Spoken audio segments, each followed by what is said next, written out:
Hi friends, 1995లో పుట్టిన వాళ్ళకి ఒక చిన్న సర్ప్రైజ్ ఉంది. అదేంటి అంటే, మీరు నమ్మినా నమ్మకపోయినా అది నిజం. నమ్మండి, మీకు 30 years వచ్చాయి. నేను ఈ విషయాన్ని నేను మీకు ఎందుకు షేర్ చేస్తున్నానంటే, మనం కూడా అదే batch. Things that change from 15 to 30.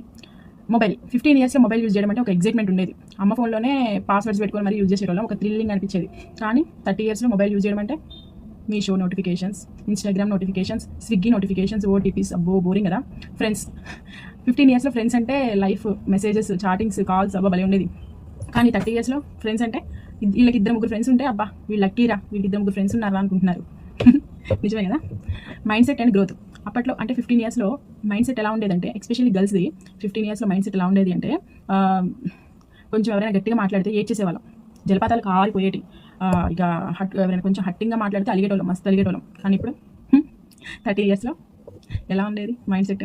ఎలా అంటే, కొంచెం ఎవరైనా హట్టింగ్గా మాట్లాడితే ఇక స్మైల్ చేయడం, ఇక ఫేక్ స్మైల్ని ఫేస్లో పెట్టుకొని అట్లా మేనేజ్ చేయడం అలవాటైపోయింది. ఇక 30 yearsకి ఫ్యామిలీ బాండ్. 15 yearsలో ప్రతి చిన్న విషయానికి అమ్మని అపోజ్ చేసేవాళ్ళం, అమ్మతో ఆర్గ్యూ చేసేవాళ్ళం. కానీ 30 yearsలో ఎవ్రీ డెసిషన్కి అమ్మ ఒపీనియన్ని తెలుసుకోవడం ఇంపార్టెంట్ అయిపోయింది.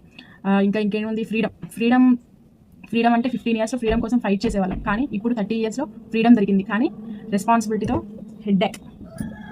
సో మీ 15 yearsలో మీరు ఎలా ఉండేవాళ్ళు, ఇప్పుడు 30 yearsలో మీరు ఎలా ఉంటున్నారు? సర్వే అవుతున్నారా లేదా 30 yearsలో అనేది నాకు కమెంట్స్లో చెప్పండి. అండ్ అలాగే మన వీడియోని లైక్ చేయండి, షేర్ చేయండి, సబ్స్క్రైబ్ చేయండి. బాయ్.